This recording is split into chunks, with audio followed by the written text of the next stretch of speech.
बिहान सूर्योदय पूर्व उठ्ने, 2 मिनेट बिस्तारामै ध्यान गर्ने, सूर्योदयभन्दा पहिले नै उठ्ने र बिस्तारामै 2 मिनेट साइलेन्स सिटिङ गर्ने। साइलेन्स सिटिङ भनेको आँखा चिम्म गरेर दिनभरिको योजना बनाउने। आज म दिउँसो कहाँ जानु छ, के गर्नुपर्ने छ, यसको बारेमा बुझ्ने पहिलो नम्बरमा।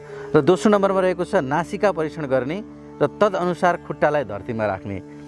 उठिसकेपछि नासिका परीक्षण गर्ने, यसरी नाकलाई चेक गर्ने।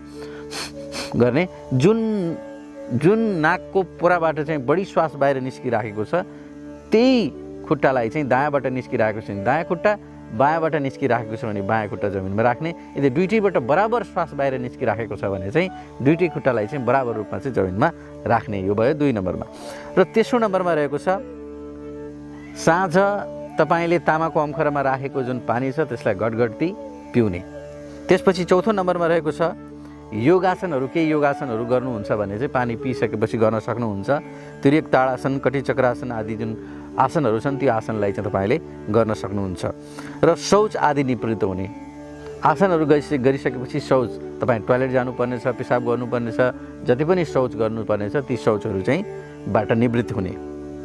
छैठौँ नम्बरमा रहेको छ शौच आदि गरिसकेपछि, सरसफाइ, स्नान आदि गरिसकेपछि पूजा, वन्दना, योग, ध्यान, जप आदि समयमै गर्ने।